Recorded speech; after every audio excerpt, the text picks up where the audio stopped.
वो जान गए थे सीता ने प्रार्थना किया है और धरती ने धनुष को पकड़ रखा है। ऐसी स्थिति में मैं राम को कहूं तो राम धनुष नहीं उठा पाएंगे। पर जब लखन क्रोध युक्त वचन बोले और धरती कांपी, तब विश्वामित्र ने फिर देखा धरती की ओर, तो देखा कि अब धरती ने धनुष को छोड़ दिया। इसलिए बाबा लिखते हैं अब शुभ अवसर आ गया, अब धनुष निछंगा रखा है, धरती ने नहीं पकड़ा। इसलिए बाबा ने लिखा विश्वामित्र समय शुभ जानी, बोले अति स्नेहमय बानी, उठो राम भंजो शिव चापा, मेटहु तात जनक पर। जरा ध्यान देना, भगवान राम सिंहासन पर खड़े हो गए और जैसे हजारों हाथियों के झुंड में कोई शेर का बच्चा आ जाए तो हाथी डर के मारे संकुचित हो जाएं, वैसे राम के खड़े होते ही राजागण लज्जित हो गए। रावण ने देखा, एक टिक लगाया, 1/4 अंक जोड़ दिया, चौथाई गुण मानव का इसमें मिला। मानव का प्रथम गुण है व्यक्तित्व। कितनी बड़ी सभा क्यों ना हो, पर व्यक्तित्ववान जिस सभा में पहुंच जाता है उसकी आभा अपने आप छा जाए। और बाबा लिखते हैं सहज ही चले वो सकले जाग स्वामी, सहज ही चले वो सकली जग स्वामी, पार कुल जार मनहु परिकुल जरिगामी, सहज की ओर जा रहे, मानो कोई मतवाला हाथी जा रहा, और राम का धैर्य। अभी राजागण जा रहे थे तो कैसे जा रहे थे, तामा की धरें धन मूढ़ नप, राम जी जा रहे तो सहज जैसे कोई मतवाला हाथी जा रहा। ये मानव का दूसरा लक्षण है धैर्य।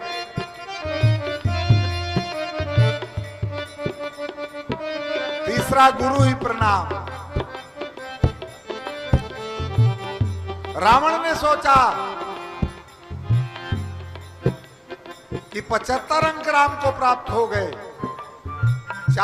3 भागों, 1/4 धन, 1/4 धन, 1/4, 3 गुण, 75 अंक प्रथम श्रेणी के। पर कुछ पुरुष धैर्यवान होते हैं, लेकिन स्त्रियां भी वश कर देती हैं। कहीं राम उन पुरुषों में तो नहीं जो स्त्रियों के बहकाव में आ जाए और अपने रास्ते से भटक जाए। तो रावण ने तुरंत स्त्री समाज में दृष्टि दौड़ाया। किस समाज में, जहां सीता की माता अपनी सखियों के बीच में बैठी, वहां का क्या हाल है। महारानी सुनैना व्याकुल हैं, बगल में बैठी हुई सखी से कह रही हैं, ए सखी जरा देखना, ये तमाशा तो देखने लायक है। सखी सब कौतुक देखन हारे, और जेऊ कहावत ही तू हमारे।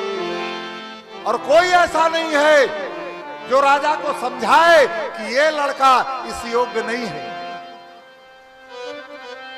राधे श्याम कवि ने भी अपने भाव में लिखा कि हे सखी इस समय राजा को और उठकर न कोई समझाते हैं, और ये कौतुक क्या करवाते हैं जो समझ न मेरी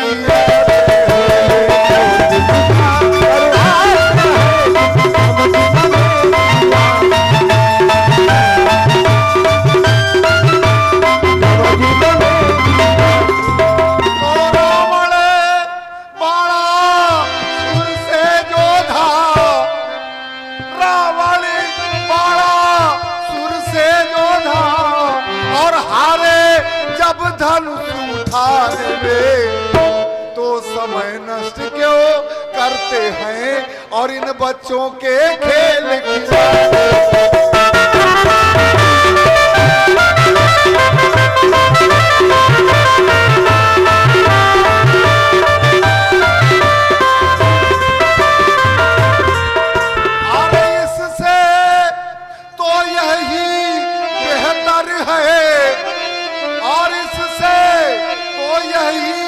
अच्छा है और ये उत्सव खत्म करा दे और सीता सुकुमारी का विवाह और इस राजकुमार से रचा दे।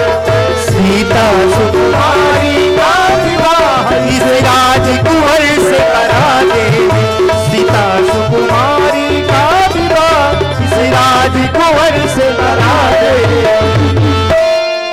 तो चतुर सखी समझा रही है कि महारानी जी मन में धीरज धरिए, रानी जी मन में धीरज रखिए और श्री राम धनुष को तोड़े और इस भरे स्वयंवर में रघुवर और सीता से नाता इस भरे स्वयंवर में रघुवर सीता से नाता जोड़े।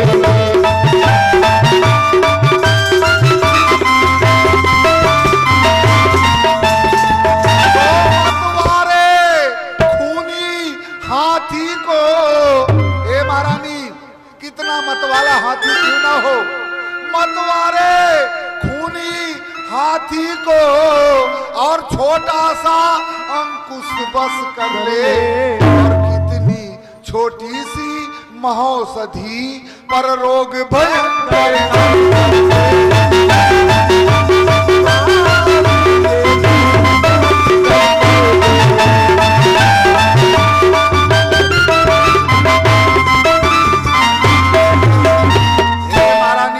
जरा देखो ना, जब सूर्य भगवान उदय होते हैं ना आकाश में तो छोटे से दिखाई पड़ते, पर उनके उगते ही त्रैलोक का अंधकार भाग जाता है। तो राम को छोटा मत समझो, राम अवश्य धनुष। सखी के वचनों पर विश्वास हुआ। रावण ने देखा इस स्त्री समाज का राम के ऊपर कोई असर नहीं, तो दूसरी स्त्री समाज में दृष्टि डाला, जहां सीता छोटी छोटी लड़कियों के बीच में, सहेलियों के बीच, और सीता तो बहुत व्याकुल है। ज्यों ज्यों राम जी का एक एक पैर उठ रहा है, सीता जी को मानो हजारों युग बीत रहा है। व्याकुल है सीता। बाबा लिखते हैं चौपाई में कि मन ही मन मनावे आकुलानी, मन ही मन मनावे आकुलानी, हो प्रसन्न महेश भवानी, हो प्रसन्न महेश भवानी। मन ही मन व्याकुल होकर शिव पार्वती को मना रही है। हे भगवान, हे माँ पार्वती, मैंने बचपन से आपकी पूजा की है, बचपन। अरे उस पूजा का फल दो। और फल क्या दो कि धनुष को हल्का करो। तो शिव और पार्वती तो पहले भी वरदान दे चुके थे, मन जा हीरा चो मिल ही सोबर सहज सुंदर सामरो, पहले वरदान मिल चुका। लेकिन फिर भी बोले शिव पार्वती, सीता धैर्य को धारण कर हमने धनुष को हल्का कर दिया। तो सीता सोचने लगी कि भोलेनाथ और मां पार्वती दोनों हल्का करेंगे तो 1 लाख मन कम करेंगे। अभी धनुष का वजन 2 लाख मन शेष है, राम जी 2 लाख मन नहीं उठा सकते। तो दूसरे देवता को मनाने लगी। अरे हमारा एक देवता की मनौती से काम चल जाए तो दूसरे की क्या जरूरत। तो शिव और पार्वती की मनौती से पूरा नहीं हुआ तो तीसरे देवता को मनाया सीता ने। क्या मनाया? कि गणनायक बर दायक देवा, गणनायक बर दायक देवा, आज लगे इन्हें वो ताव सेवा, आज लगे कि न्यों तू सेवा। हे गणपति दादा, शिव पार्वती के साथ मैंने तुम्हारी भी पूजा की। हल दो, धनुष को हल्का करो। गणपति ने कहा मां मैं हल्का कर चुका। सीता ने सोचा गणपति भी हल्का करेंगे तो 1 लाख मन हल्का करेंगे, फिर भी अभी 1 लाख मन बचेगा। तो चौथे को मनाने लगी। किसको मना रही है? धनुष को। कि सकल सभा गए अरे मती भय भोरी, सकल सभा के मती भय भोरी, अब मुख चापेगा तितोरी, अब मोहि शंभु चाप कभी तोरी, अब मोहि शंभु। हे धनुष देवता, अंतिम भरोसा तेरा है, हल्का हो जा। तो धनुष बोला मां बताना कितना हल्का हो जाऊं? 1 तोला का हो जाऊं? 1 तोला का। सीता सोचने लगी कि अभी 1 तोला कह दूं राम ना उठा पाए तो है? क्योंकि सीता राम की इस झांकी को नहीं देख रही जो धनुष तोड़ने जा रही है। सीता तो अपने हृदय में उस झांकी को देख रही है जिसको हमारी अभी बेटी कथा कर रही थी, जिन्हें पुष्प वाटिका में देखा। वो झांकी कैसी है भगवान राम की? कि भाल तिलक श्रम बिंदु सुहाए और भूषण सुभग अंग छवि छाए। भगवान के मस्तक में तिलक लगा है और पसीना की बूंदें छाई।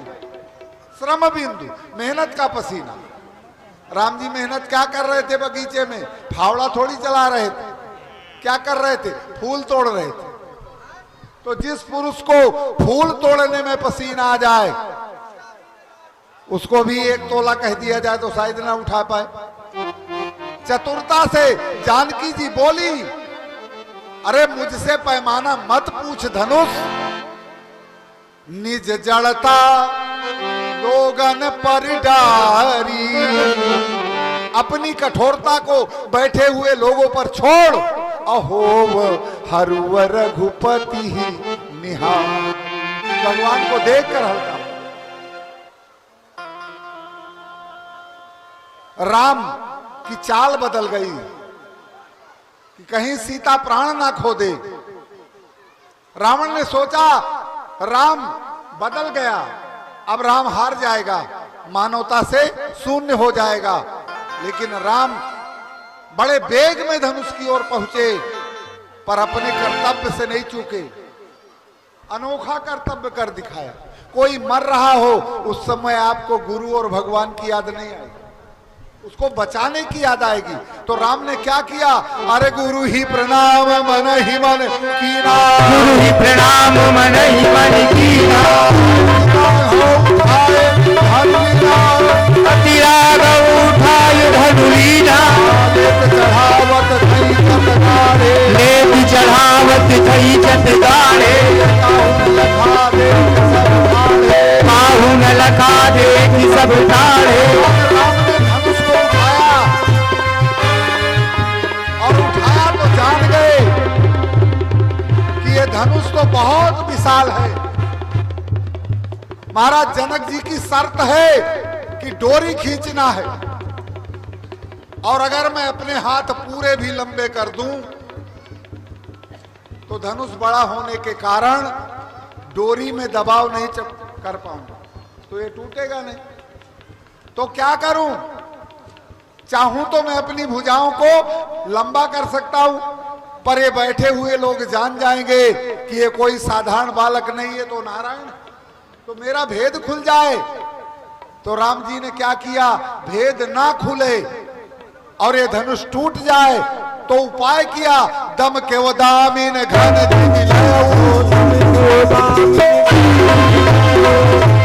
राम ने बड़े वेग में धनुष को घुमाया तो बिजली कौन थी और इतना प्रकाश पैदा हुआ कि बैठे हुए लोगों की आंखें चकाचौंध। भगवान राम ने जाना किसी को दिखाई नहीं दे रहा, क्यों मैं अपने हाथ लंबे करूं, और राम ने अपनी भुजाओं को हजारों किलोमीटर लंबा कर दिया। कई क्षण मध्य राम धन, कई क्षण मध्य राम धन तोड़ा, घोर कठोरा, अरे भुवन रव घोर कठोरा।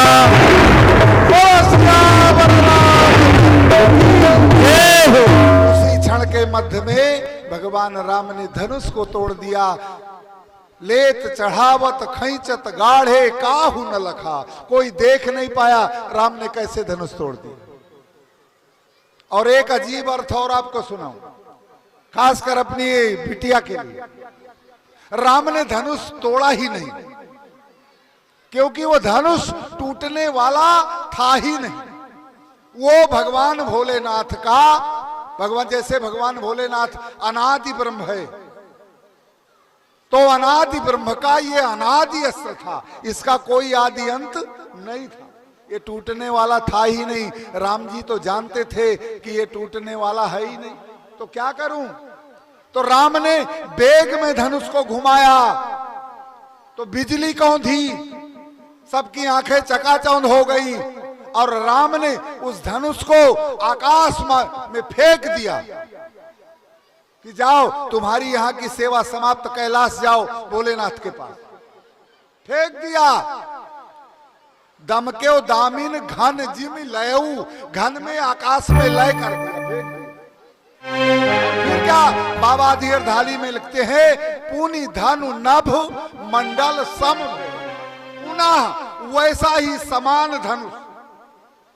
असली गया और नकली समान धनुष उनके हाथ में आ गया। और जब नकली धनुष समान धनुष आया तो बाबा लिखते हैं, ते ही क्षण मध्य राम धनु तोड़ा। उस नकली धनुष को तोड़कर सीता स्वयंवर के प्रण की पूर्ति कर दिया और पूरे तालियां बज गई, बोलिए सियावर रामचंद्र की। सभा शांत हो गई। यहाँ आचार्य जी ने, सदानंद जी, पुरोहित जी महाराज सखियों को आदेश दिया, सीता को लेकर भगवान के पास आ, जयमाल डलवाओ। और सभी सखियां बड़ी चतुर हैं, मंगल वाणी में गीत गाती हुई सीता को लेकर आ रहा है। संग सखी साबे चतुर सयानी और गावही गीत मनोहर मनोहर वाणी में गीत गाती हुई लाती और आकर भगवान के पास खड़ा किया। सखियों ने सीता को इशारा किया, सीता जयमाला डालो। तो जरा ध्यान देना, यहां सीता ने सखियों के वचन सुना तो माला उठा लिया। सुनत वचन अकर माल उठाई, अप्रेम विवश पहिराए न जाई। भगवान थोड़ा झुके हैं और सीता माला उठाए खड़ी है। प्रेम के वशीभूत सीता पहना नहीं रही। तो राम जी ने सीता को कहा, ए सीता ये जयमाला डालो ना, बड़ा देर हो रहा है। इशारे से कहा। सीता ने भी इशारे में कहा, प्रभु आप ज्ञान हो और मैं भक्ति हूं, ज्ञान भक्ति के सामने झुका रहे, ज्ञान की उसी में शोभा है, झुके रहो, झुके रहो। राम जी ने फिर इशारा किया, सीता मैं इतने राजाओं के सामने तेरे सामने झुका हूं, ये राजा लोग क्या सोचेंगे। सीता कहने लगी, प्रभु मैं इन राजाओं को ही बताना चाहती हूं कि पुरुष कितना भी शौर्यशाली शक्तिशाली क्यों न हो, पर औरत के सामने पुरुष को झुकना पड़ता है। झुके रहो। बहुत सुंदर सुंदर भाव संतों ने बताया। मेरे पास समय कम है, यहाँ 5:30 बजने वाले हैं। जरा ध्यान दें, यहाँ सखियां भी सीता को बोली, सीता डालो ना, तो सीता हाथ उठाए थोड़ा सा और डाले ना, तो सखी, एक सखी आई है छोटी सी, अरे मैं किसको कहूं, ये जो सबसे आगे बेल बॉटम पहन के बैठे, ये आई घूमकर और भगवान के पीठ सिर में पीछे ठोक दिया। बोले महाराज झुको, थोड़ा झुको। तो राम जी थोड़ा झुके, फिर भी सीता ने जयमाला नहीं डाला। तो दूसरी सखी, ये जो लाल लाल पहने बैठी है, ये आई, और आई तो पीछे से भगवान के सिर को ठोका और बोली और झुको। ससुराल में आना होता है तो और झुकना पड़ता है। तो राम जी झुके, फिर भी नहीं जयमाला डाला। तब तीसरी सखी लाल पीली आंखें करके भगवान को बोली, अरे झुक जाइयो तनिक रघुवीर, हे रघुवीर झुको, अरे झुक जाइयो तनक रघुवीर, लली मोरी छोटी है। झुक जाइयो तनिक रघुवीर, लली मोरी छोटी है।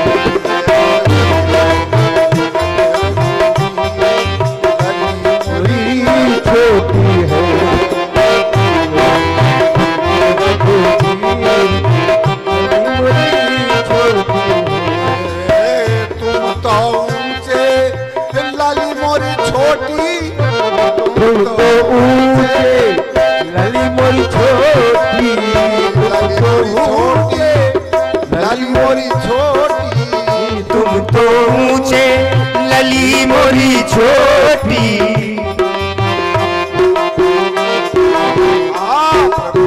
छुअन न पावे छुअन न पावे तेरो शीस, लली मोरी छोटी। झुक जाइयो तनिक रघुवीर, लली मोरी छोटी है। झुक जाइयो तनिक रघुवीर, लली मोरी छोटी है।